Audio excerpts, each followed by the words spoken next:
আসসালামু আলাইকুম দর্শক, বিদ্যুৎ সমাধানের পক্ষ থেকে আপনাদের স্বাগতম। আপনাদের আজকে আবারও একটি বিল্ডিংয়ের ছাদের পাইপ বিছানো নিয়ে দেখাতে চাচ্ছি। ভিডিওটি পুরোটি না টেনে দেখুন, অনেক কিছুই জানতে পারবেন, শিখতে পারবেন। দর্শক, একটা বিল্ডিংয়ের ছাদের পাইপ কিভাবে সুন্দর করে ইঞ্জিনিয়ারিং প্ল্যান বা ডিজাইন অনুযায়ী করতে হয় আপনাদের A to Z দেখাচ্ছি। ইনশাআল্লাহ পুরো ভিডিওটি দেখলে অনেক কিছুই শিখতে পারবেন, পাশে থাকবেন। প্রথমে আমরা কি করি, এই যে ঢাকনিগুলো দেখতে পাচ্ছেন, 4 মুখ ডাবল সার্কুলার, এগুলো সবগুলো মুখ টেপ দিয়ে আটকায় নেই। সর্বপ্রথম আমাদের ওই কাজ আগেই, এই কাজ করলে আমাদের পরবর্তীতে আর এগুলাতে হাত দিতে হয় না। আমরা শুধু নিয়ে যাই স্থানে স্থানে বসে রাখিয়ে এই কাজগুলো করে থাকি। চারমুখ সার্কুলারগুলো সবগুলো আগে টেপিং করে নেই। টেপিং করে নেওয়ার পর দেখতে পাচ্ছেন সুন্দরভাবে টেপিং করি আমরা। এই সুন্দরভাবে টেপিং না করলে ফেটে যেতে পারে, ভাইব্রেটরের চাপে বা মানুষের পায়ের চাপে ফেটে গিয়ে ভিতরে মশলা ঢুকতে পারে। তারপর প্ল্যান অনুযায়ী আমরা পাইপগুলো টপ জালির নিচ দিয়ে ঢুকিয়ে নেই।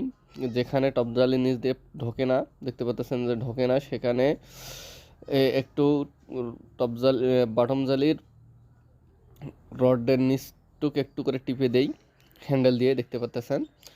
তাহলে পাইপ যাওয়ার সুবিধা হয়। 1 ইঞ্চি পাইপ আসলে একটু অসুবিধাই হয় ঢোকাতে, টপ জালির নিচ দিয়ে একটু হ্যান্ডেল দিয়ে একটু চেপে চেপে নেই ঢুকানোর জন্য। 1 ইঞ্চি পাইপ দেওয়া খুবই ভালো ছাদের জন্য, পরবর্তীতে অনেক সুবিধা হয়। দেখতে পারতেছেন সুন্দর করে আমরা নিলাম চেপে, তারপর দেখতেছেন সুন্দর করে পাইপটা এখন ইজিলি ঢুকতেছে।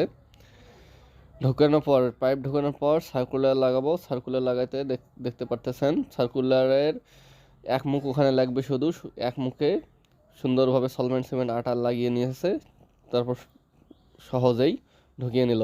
সলভেন্ট সিমেন্ট আটা দিলে পাইপ ঢুকানো খুবই সুবিধা হয় সার্কুলারে।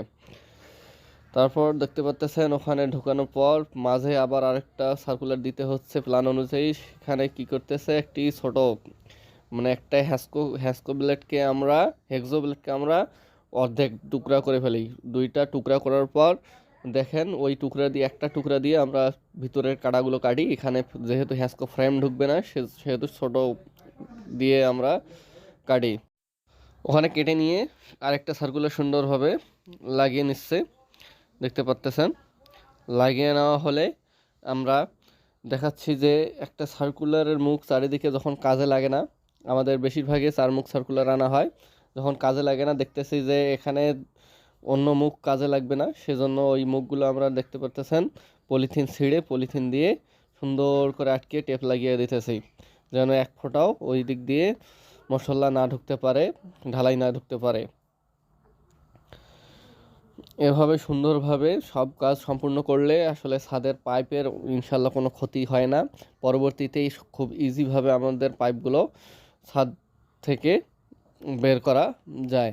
শাটারিং খোলার পর সুন্দরভাবে পয়েন্টগুলো না ঢেকেই সুন্দরভাবে পেয়ে যায়। দেখতে পারতেছেন আপনারা, সুন্দর করে কাজ করলে আসলেই কাজ অনেক সহজ লাগে, সাবলীল লাগে, কাজটাও সুন্দর হয়। সময় নিয়ে কাজগুলো করবেন। সময় নিয়ে কাজগুলো না করলে, তাড়াহুড়ো করলে অনেক ক্ষেত্রে কিছু কিছু গ্যাপ থেকে যায়, কাজটা অসঙ্গতি থেকে যায়, অসম্পূর্ণ থেকে যায়। ওই রকমই থাকলে কাজ অবশ্যই ভালো হবে না। আরেকটা এরকম ওখান থেকে সাইড লাইন বের হয়ে যাচ্ছে একটা সার্কুলারে, সেখানে লাগিয়ে দিচ্ছে। দেখেন টপজলের ভিতরে কিভাবে কাজ করতে হচ্ছে। ওগুলো কাজ সম্পূর্ণ হয়ে গেলে আমরা কেবলটাই মেরে দেই। আগে কাজগুলো সম্পূর্ণ করে নেই একুরেট করে, মেজারিং করে।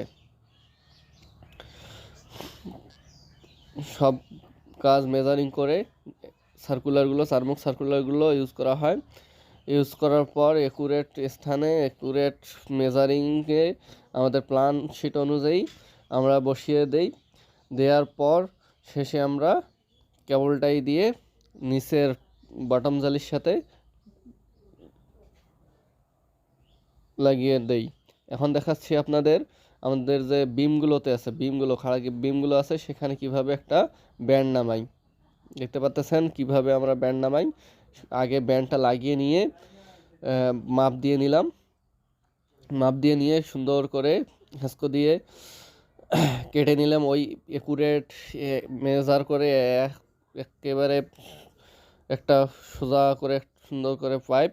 এই পাইপের মাথা যেদিক নিচে থাকবে সেদিকে আমরা কাগজ বা অন্য কিছু দিয়ে, পলিথিন দিয়ে আটকায় নেব, যেন ওই দিক দিয়ে কোনো মশলা ঢুকতে না পারে, ওই দিক দিয়ে কোনো ঢালাই ঢুকতে না পারে। ঢুকলে পাইপটার সমস্যা হয়ে যেতে পারে, পরবর্তীতে আর না পেতে পারি, তার না ঢুকতে পারে। সুন্দর করে লাগিয়ে নিয়ে ব্যান্ডটা যেটা এমনি লাগিয়ে নিয়েছিলাম সেটা খুলে নেব। আগে খুলে নিয়ে নিচের পাইপ যেটা নামিয়ে দেবো সেখানে অবশ্যই আগে সেখানে আমরা পাইপটি লাগিয়ে নেব, তাহলে অনেক সুবিধা হয়। দেখতে পাচ্ছেন সলভেন্ট সিমেন্ট দিলে কত সোজা হয় পাইপ ঢুকানো। তারপর দেখতে পাচ্ছেন নিচে দিয়ে একটা নিচের বিমের নিচে একবারে ঠেস লাগিয়ে দিছে, যেন পরবর্তীতে শাটারিং খোলার পরেই পেয়ে যায়। তারপর উপরের পাইপটা সুন্দর করে লাগিয়ে নিচ্ছে।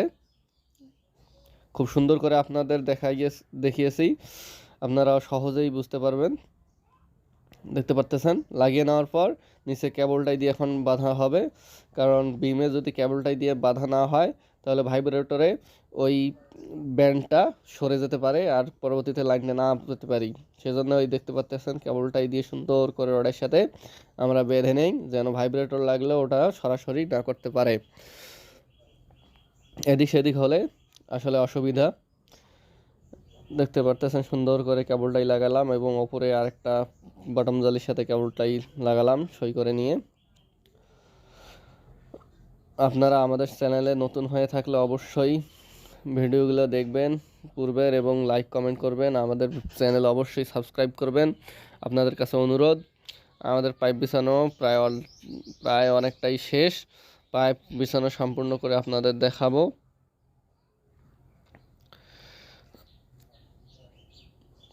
দেখতে পারতেছেন এই সময়টাতে আমি ভিডিও করতেছি, চারিদিকে দেখতে পারতেছেন সুন্দর হয়েছে এবং এই মুহূর্তে আমাদের আকাশটা এত সুন্দর লাগতেছিল, সূর্যটা মাশাআল্লাহ।